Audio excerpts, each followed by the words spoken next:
আসসালামু আলাইকুম এভরিওয়ান, আমি রেজওয়ান আহমেদ রিয়াম। আজকে ঢাকা বোর্ড 2024-এর physics question first paper solve করব, এমসিকিউ পার্টটা। আচ্ছা, এমসিকিউ তে আমি এখন কোশ্চেনটি ভালোভাবে পাইনি, তাই হচ্ছে আমি উদ্ভাসের সলিউশন দেওয়া কোশ্চেনটা নিয়েছি, বাট আমার এটা নেওয়ার কোনো ইচ্ছে নেই। আমাকে একজন স্টুডেন্ট ভালো একটা কোশ্চেন সাপ্লাই করার ট্রাই করবে, ওকে? আমাকে ইনবক্সে পাঠিয়ে দিবে, মানে ভালো একটা ছবি তুলে ক্যামেস্ক্যানার দিয়ে।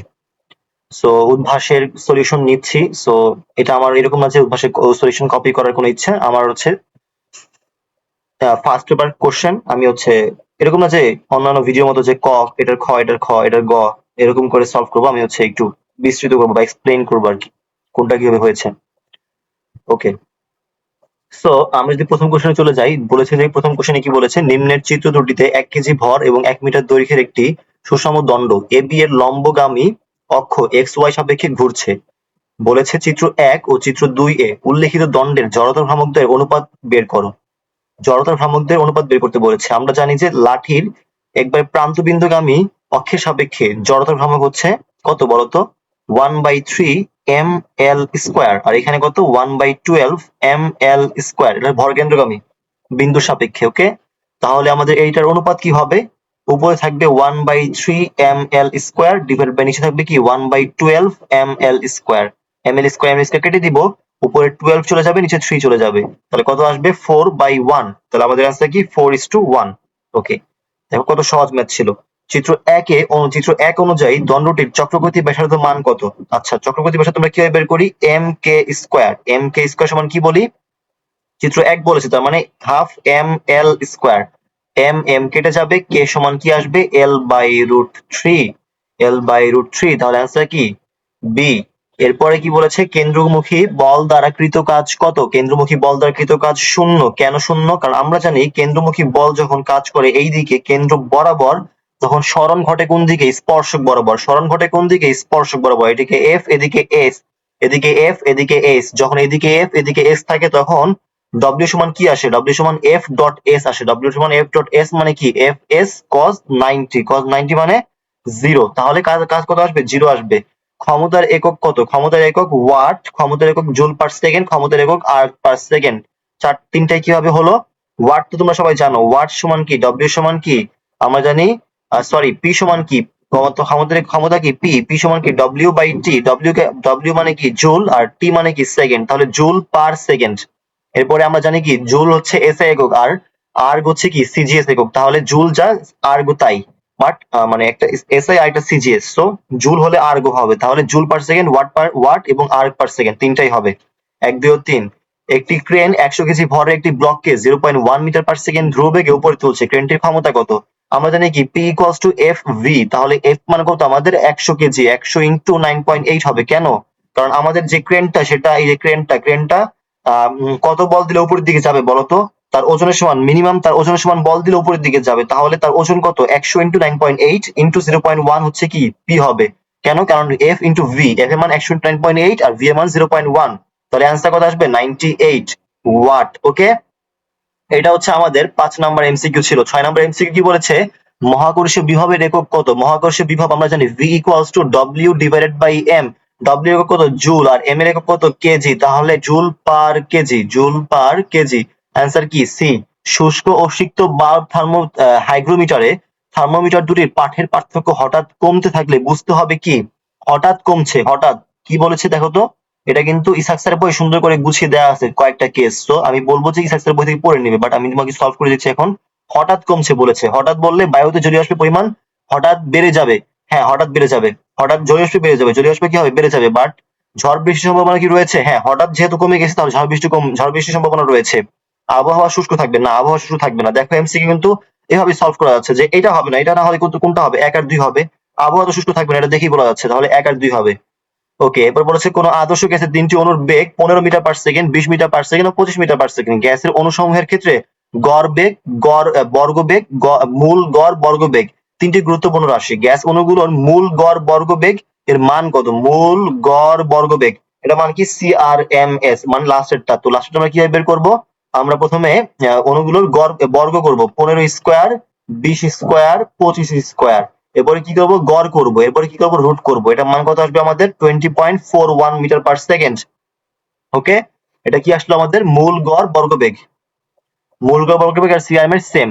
ওকে, এরপর উদ্দীপকে উল্লেখিত সি বার মানে হচ্ছে গড় বেগ, গড় বর্গবেগ, গড় কি বলে গড় বেগ, গড় বর্গবেগ এবং মূল গড় বর্গবেগ, এই তিনটার অনুপাত কত আমরা কিভাবে বের করব? আমরা প্রথমে বের করবো সেটা গড় বেগ কোনটা, 15 যোগ 20 যোগ 25 ডিভাইডেড বাই 3, এটা বের করব, একটা অ্যান্সার পাবো। এরপরে কি, এরপরে বের করব হলো এরপরে বের করব 15 square plus 20 square plus 25 square divided by 3, এটা হচ্ছে গড় বেগ, এটা একটা অ্যান্সার পাবো। এরপরে হচ্ছে যেটা যেটা 8 নম্বরে ছিল, এই তিনটার অনুপাত বের করব। তিনটার অনুপাত বের করলে আমাদের কি আসবে, 1 নম্বর অ্যান্সার আসবে। এটা তোমরা চাইলে কি করতে পারো, তোমরা চাইলে এটা মুখস্থ রাখতে পারো যে 1:20.83:1:1.02, এই তিনটা মুখস্থ রাখা যায়। যে কোনো গ্যাসের ক্ষেত্রে গড় বেগ, মূল গড় বর্গবেগ এবং গড় বেগ মানে গড় বেগ মূল কি বলা যায়, গড় বেগ মানে গড় বেগ, গড় বর্গবেগ এবং মূল গড় বর্গবেগ, এই তিনটা কি হয় সমান, তিনটার অনুপাত কি হয় সমান হয়। তিনটার অনুপাত যে কোনো গ্যাসের ক্ষেত্রে সমান, 1:20.83:1:1.02, এটা মুখস্থ রাখতে পারো।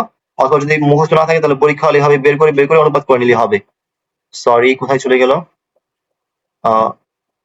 আচ্ছা সরি, স্লাইড হয়ে গেছিল আর কি, ঠিক আছে।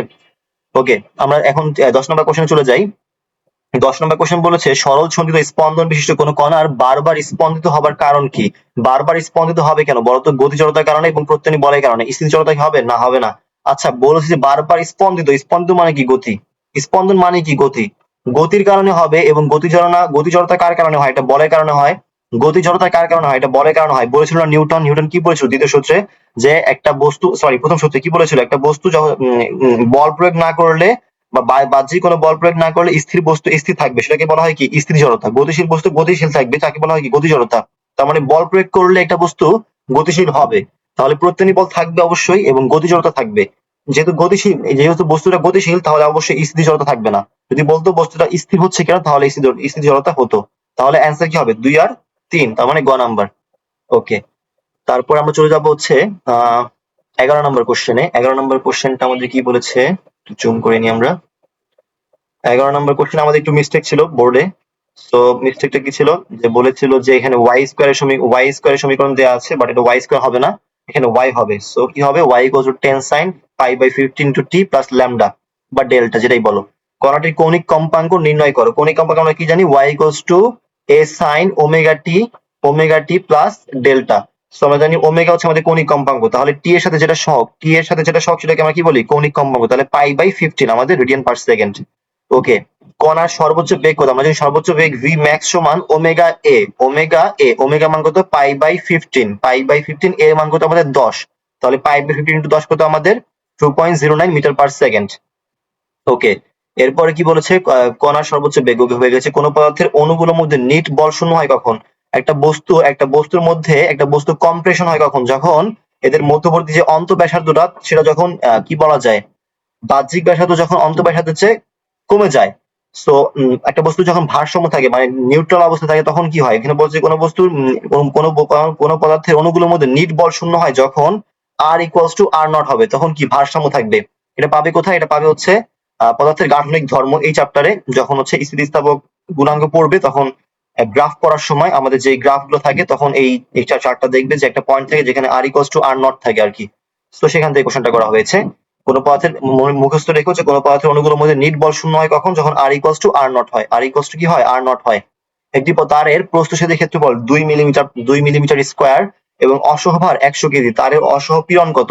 আমরা জানি পীড়ন আমরা কি জানি, পীড়ন সমান কি F/A, মানে বল বাই ক্ষেত্রফল। সো আমাদের বল কত? এখানে অসহ ভার 100 কেজি, 100 * 9.8 হবে, 100 কেজি * 9 কি হবে? 8 হবে, এবং ক্ষেত্রফল 2 × 10⁻⁶ হবে। মিলিমিটার স্কয়ার দেওয়া আছে, আমাদের মিলিমিটার স্কয়ার থেকে মিটার স্কয়ার কিভাবে যায়? 10⁻⁶ দিয়ে গুণ দিয়ে। তাহলে অ্যান্সার কি আসে? 4.9 × 10⁸। ওকে, এরপরে বলেছে বিনিময় সূত্র মেনে চলে কোনটি? বিনিময় সূত্র ক্রস গুণ মেনে চলে না, তাহলে কোনটা হবে? 1 আর 2 হবে অ্যান্সার। কি হবে আমি বলি, আমাদের ক্রস গুণ a × b সমান কি হয় জানো? -b × a হয়, ঠিক আছে। আর a.b সমান কি হয়? a.b সমান b.a হয়। তাহলে এই যে বিনিময় সূত্র মেনে চললো, এর জায়গায় b বসালেও সেমই আসছে, তাহলে এটা বিনিময় সূত্র মেনে চলে। যোগ কি বিনিময় সূত্র মেনে চলে? হ্যাঁ, a + b ভেক্টর সমান b + a ভেক্টর হয়। তাহলে এটা বিনিময় সূত্র মেনে চলছে না কোনটা, এ ক্রস বি, এ ক্রস বি সমান বি ক্রস এ হয় না, এ ক্রস বি সমান মাইনাস বি ক্রস এ হয়। তাহলে ক্রস গুণ বিনিময় সূত্র মেনে চলে না, 1 আর 2 হবে অ্যান্সার। এরপরে কি বলেছে, A equals to B equals to 3 হলে এ ও বি এর মধ্যবর্তী কোণ থিটা হলে এ ক্রস বি এর মান কত, এ ক্রস বি মান হচ্ছে A B sine theta, A cross B মান কত, এ বি সাইন থিটা, এর মান কত 3, বি এর মান কত 3, সাইন থিটা মান কত সাইন থিটা, তাহলে কি হবে 9 sine theta, 3 into 3 sine theta, 9 sine theta. Okay, এরপরে কি বলেছে, বস্তুর গতি জড়তা নিচের কোনটি সমানুপাতিক। আমরা কি জানি গতি জড়তা কি, কখন গতি জড়তা হবে, যখন বল প্রয়োগ করা হবে, কখন বল কার প্রপোর্শনাল, এফ প্রপোর্শনাল কি M V minus M U. Newton কি বলেছিল, ভরবেগের পরিবর্তনের হার, ভরবেগের পরিবর্তনের হার হচ্ছে কি বল, বা ভরবেগের পরিবর্তনের সমানুপাতিক কি বল। তার মানে গতি জড়তা কার সমানুপাতিক, ভরবেগের সমানুপাতিক, গতি জড়তা ভরবেগের সমানুপাতিক। ওকে, বলের ঘাত দ্বারা বোঝায় কোনটি, বলের ঘাত দ্বারা বোঝায় হচ্ছে রৈখিক ভরবেগের পরিবর্তন। আমরা কিভাবে বুঝলাম, আমরা জানি বলের ঘাত হচ্ছে কি ভরবেগের পরিবর্তন, M V minus M U equals to কি এফ টি। এই এফ টি কে আমরা কি বলি, বলের ঘাত, অথবা M V minus M U, এটাকে আমরা কি বলি, বলের ঘাত। তাহলে বলের ঘাত কোনটা, বলের ঘাত হচ্ছে M V minus M U equals to F T, বলের ঘাত কি M V minus M U equals to F T. তাহলে বলের ঘাত রৈখিক ভরবেগের পরিবর্তন, বলের ঘাত কি রৈখিক ভরবেগের পরিবর্তন। কৌণিক ভরবেগের ক্ষেত্রে কিন্তু কৌণিক ভরবেগের পরিবর্তনকে কি আমরা কি বলের ঘাত বলি, না বলের ঘাত বলি না, রৈখিক ভরবেগের পরিবর্তনকে শুধু বলের ঘাত বলি। ওকে, এরপর কি বলছে, ঘর্ষণ বল ও বস্তুর বেগের মধ্যবর্তী কোণ কত। ঘর্ষণ বল, দেখো এই যে ঘর্ষণ বল ধরো এদিকে কাজ করতেছে, আর বস্তুর বেগ কোন দিকে কাজ করে, আমরা জানি বস্তুর বেগ কোন দিকে কাজ করে, যেদিকে ত্বরণ থাকে বা যেদিকে বল প্রয়োগ করা হয়। আমি যদি এদিকে এফ বল প্রয়োগ করি, এইদিকে এফ বল প্রয়োগ করি, ঘর্ষণ বল কাজ করবে কোন দিকে, আমার এইদিকে কাজ করবে, উল্টা দিকে কাজ করবে। এবং বেগ কোন দিকে কাজ করবে, এইদিকে কাজ করবে। ত্বরণ কোন দিকে কাজ করবে, এইদিকে কাজ করবে। তাহলে আমাদের ত্বরণ, বেগ এবং বল, প্রয়োগকৃত বল তিনটারই বিপরীত কাজ করবে কোনটা, এফ কে। তাহলে আমরা বলতে পারি যে এফ কে এবং আমাদের যে ভি তার মধ্যবর্তী কোণ কত, পাই। এদিকে এটার মধ্যবর্তী কোণ কত, 180 ডিগ্রি না, বা পাই বলা যায় না। তাহলে ঘর্ষণ বল ও বস্তু বেগের মধ্যবর্তী কোণ কত, পাই। একজন ব্যক্তি লিফটে ওজনহীন অনুভব করে যখন লিফটটি জি ত্বরণে নিচে নেমে যায়। এটা সবাই জানে, আমরা জানি কি জানো, এই যে একটা বস্তু যদি জি ত্বরণে পড়ে যায়, বা একটা বস্তু যদি মুক্ত হয়ে পড়ে যায়, দুইটাই সঠিক, মুক্ত হয়ে পড়ে গেলে বা জি ত্বরণে পড়ে গেলে কি হবে, সে ওজনহীন অনুভব করবে। কি হবে, আমরা জানি একটা বস্তুর ওজন আর সমান কি M into G plus A বা জি মাইনাস এ, যেটাই বলো, আর equals to M into G minus A. যখন পড়ে যায় তখন কি হয়, জি মাইনাস এ হয়। যখন উপরে ওঠে তখন কি হয়, এম ইন্টু জি প্লাস এ। যখন নিচে নামে তখন এম ইন্টু জি মাইনাস এ। এবং এর মান মানে যেই ত্বরণে পড়বে, কত ত্বরণে পড়লে এটা আর এর মান 0 হবে, কত ত্বরণে পড়লে আর এর মান 0 হবে। যদি আর ইকুয়ালস টু 0 লিখি তাহলে এম ইন্টু জি মাইনাস এ লিখতে পারি, এম ইন্টু জি মাইনাস এ, যে এখানে লিখছি দেখো এম ইন্টু জি মাইনাস এ। সো আর এর মান কত হলে আমার আর এর সরি আর এর মানে কি বলা যায়, এর মান কত হলে আমাদের, দাঁড়াও ওয়েট সুন্দর করে লিখি, এর মান কত হলে আমাদের আর এর মান 0 হবে। সো এখানে যদি আমি লিখি যে জি ইকুয়ালস টু এ আসছে, তার মানে এর মান আমার 0, এর মান আমার জি। সো লিফটটি জি ত্বরণের নিচে নামে, লিফটটি যখন জি ত্বরণের নিচে নামবে তখন একজন ব্যক্তি ওজনহীন অনুভব করে। তার মানে সে হচ্ছে কোথায়, লিফটে ভেসে যাবে। এখানে যদি সেটা লিফট থাকে, সে লিফটে ভাসবে।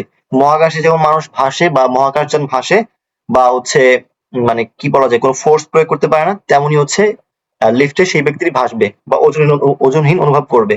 যদিও বিষয়টা থিওরিটিক্যাল, বাট এটাই ঘটবে। ওকে, চাঁদের অভিকর্ষ ত্বরণ পৃথিবীর 1/6 গুণ। পৃথিবী পৃষ্ঠে কোনো বস্তুর ভর 60 কেজি হলে চাঁদের বস্তুটির ভর কত হবে। আমরা জানি ভর কখনো চেঞ্জ হয় না, ভর চেঞ্জ হয় না, ওজন চেঞ্জ হয়। কি চেঞ্জ হয়, ওজন চেঞ্জ হয়। তাহলে এখানে কি বলেছে, ভর কত হবে, 60 কেজি হবে, ভর ধ্রুবক। এরপরে বলেছে ইয়ং এর গুণাঙ্কের মাত্রা কোনটি। ইয়ং এর গুণাঙ্ক কোনটা আমাদের বলতো, ইয়ং এর গুণাঙ্ক হচ্ছে আমাদের ওয়াই সমান কি পীড়ন বাই বিকৃতি, পীড়ন বাই বিকৃতি। আমরা একটু বের করে নিই কিভাবে বের করতে হয়। আমরা জানি পীড়ন সমান কি এফ বাই এ, আর বিকৃতি একক কি, বিকৃতির কোনো একক নাই, ডেল এল বাই এল কোনো একক নাই, এটাও একক মিটার, এটার একক মিটার, তাহলে এদের কোনো একক নাই। তাহলে আমাদের পীড়নের যে একক, আমাদের ওয়াই এর সেম একক। তাহলে পীড়নের একক কি আমরা জানি, পীড়নের মাত্রা কি হবে আমরা দেখি, এফ এর মাত্রা কি আমরা, আচ্ছা এফ এর আগে একক বোঝার চেষ্টা করি। এফ এর একক হচ্ছে নিউটন, আর এর একক হচ্ছে মিটার স্কয়ার। তাহলে নিউটন পার মিটার স্কয়ার হচ্ছে আমাদের কি ইয়ং এর গুণাঙ্কের একক। ওকে, এখন হচ্ছে আমরা নিউটন মানে কি আমরা জানি এফ সমান হচ্ছে এম ইন্টু এ। তাহলে আমরা নিউটন সমান কি বলতে পারি, নিউটন সমান বলতে পারি metre per second square. Kg metre per second square কি, kg metre per second square হচ্ছে আমাদের নিউটনকে ভাঙলে পাচ্ছি। তাহলে কেজির মাত্রা কি বলো, কেজির মাত্রা হচ্ছে বড় হাতের এম বা ক্যাপিটাল এম, আর মিটারের মাত্রা কি এল, আর সেকেন্ডের মাত্রা second square, M L, sorry সেকেন্ডের মাত্রা হচ্ছে টি ইনভার্স আর কি। একটু যদি রিভার্স করি, ml t ইনভার্স 2 সেকেন্ডের মাত্রা টাইমের মাত্রা কি t ইনভার্স 2 তো ml t ইনভার্স 2 কি আমার f এর মাত্রা ml t ইনভার্স 2 কি আমার f এর ডাইমেনশন বা মাত্রা এরপর তাহলে আমাদের বাকি রইল কি m স্কয়ার মাত্রা কি l স্কয়ার তাহলে আমরা যদি ভাগ দিয়ে দেই উপরে ml t ইনভার্স 2 আর নিচে হচ্ছে l স্কয়ার তাহলে আমাদের কি আসতেছে m l inverse 1 t inverse 2 তাহলে আমাদের आंसर কি সি নাম্বার ওকে এরপর আমাদের কোশ্চেন কি বলেছে 100 নিউটন পার মিটার স্প্রিং ধ্রুবক বিশিষ্ট একটি স্প্রিং কে সমান দুভাগে কাটা হলো প্রতিটি খণ্ডের স্প্রিং ধ্রুবক কত আচ্ছা দুই খণ্ডে কাটা হলো আমাদের কোন দৈর্ঘ্যকে 100 নিউটন পার মিটার স্প্রিং ধ্রুবক বিশিষ্ট একটি স্প্রিং কে সমান দুভাগে কাটা হলো তাহলে ধরো হচ্ছে এর দৈর্ঘ্য ছিল l এর স্প্রিং ধ্রুবক k হচ্ছে 100 নিউটন পার মিটার ওকে তাহলে আমরা কি বলতে পারি আমরা জানি যে f equals to kx kx যেটাই বলি তাহলে k into l f যদি কনস্ট্যান্ট থাকে তাহলে k ব্যস্তানুপাতিক হচ্ছে কি l k ব্যস্তানুপাতিক কি k ব্যস্তানুপাতিক হচ্ছে l তাহলে আমরা বলতে পারি যে k2 by k1 সমান কি l1 by l2 এখন আমরা দুইটা কেস চিন্তা করি একটা হচ্ছে প্রথম কেস যার 100 নিউটন পার মিটার আর একটা হচ্ছে কি যার দৈর্ঘ্য অর্ধেক দুইটা কেস একটা হচ্ছে যার দৈর্ঘ্য l তার কি k এর মান কত এটাকে ধরলাম l1 এটাকে ধরি হচ্ছে k1 আর আরেকটা হচ্ছে l2 যাকে দৈর্ঘ্য হচ্ছে l1/2 আরেকটা তার k2 এর মান কত মানে তার k কত সেটা বের করতে বলেছে তো k2 আমরা বের করব l1/l2 আকারে তো l1 এর মান কত আমাদের l1 আর l2 এর মান কত l1/2 তাহলে l1 কেটে গেলে আমাদের l2 মানে 2 টা উপরে চলে আসবে তাহলে আমরা বলতে পারি k2 সমান কি 2k1 k1 এর মান কত আমাদের 100 তাহলে 2 into 100 তাহলে 200 নিউটন পার মিটার বুঝতে পেরেছো তাহলে কি হচ্ছে আমাদের আমাদের অর্ধেক করে দিলে আমাদের কে দ্বিগুণ হয়ে যাচ্ছে 1/3 করে দিলে আমাদের কি হয়ে যেত কে এর মান 3 গুণ হয়ে যেত ওকে এগুলো মুখস্থই রাখা যায় সূর্য থেকে কোনো গ্রহের গড় দূরত্ব কমে গেলে গ্রহটি পর্যায়কাল কি হবে দেখো আমরা জানি টি স্কয়ার প্রপোর্শনাল আর কিউব তো টি স্কয়ার প্রপোর্শনাল আর কিউব মানে কি গড় দূরত্ব যদি কমে যায় কি বলেছে সূর্য থেকে কোন গ্রহের গড় দূরত্ব যে টি আর যদি কমে যায় গ্রহটির পর্যায়কাল কি হবে কমে যাবে টি এর সাথে আর এর সম্পর্ক কি প্রপোর্শনাল মানে কি সমানুপাতিক ওকে তাহলে কমে যাবে এরপরে কি বলেছে স্থির তাপমাত্রায় কোন আদর্শ গ্যাসের ক্ষেত্রে পিভি বনাম পি রেখা সূত্রটি কোনটি পিভি যে কোনো কিছু সাপেক্ষে কি কনস্ট্যান্ট পিভি ইকুয়ালস টু কি এনআরটি বলেছি না আমরা এনআরটি বলেছেন তাহলে পিভি যে কোনো কিছু সাপেক্ষে কনস্ট্যান্ট তাহলে এই পার্টটা অলওয়েজ কি কনস্ট্যান্ট যদি তাপমাত্রা চেঞ্জ না হয় ঠিক আছে কনস্ট্যান্ট তাহলে আমরা কি বলেছি পিভি যে কোনো কিছু সাপেক্ষে কনস্ট্যান্ট তাহলে পিভি বনাম পি অলওয়েজ কি হবে একটা সরলরেখা হবে কনস্ট্যান্ট হবে এটা কি হবে পিভি মান অলওয়েজ কি হবে কনস্ট্যান্ট থাকবে পিভি মান চেঞ্জ করা যাবে না পি এর মান চেঞ্জ হতে পারে বাট পিভি মান চেঞ্জ করা যাবে না তাহলে পিভি মান কনস্ট্যান্ট পি এর মান চেঞ্জ হচ্ছে ওকে তাহলে পিভি ইকুয়ালস টু এনআরটি যেখানে পিভি অলওয়েজ কনস্ট্যান্ট কারণ আমরা জানি টি মানে নির্দিষ্ট তাপমাত্রায় এখানে বলেছে কি স্থির তাপমাত্রায় বলে দিয়েছে কিন্তু স্থির তাপমাত্রায় মানে টি কনস্ট্যান্ট তাহলে এনআর অবশ্যই কনস্ট্যান্ট তাহলে পিভি অবশ্যই কনস্ট্যান্ট আমাদের 25টা এমসিকিউ সলভ শেষ এরপরে আমি হয়তো অন্যান্য বোর্ডও সলভ দেওয়ার ট্রাই করব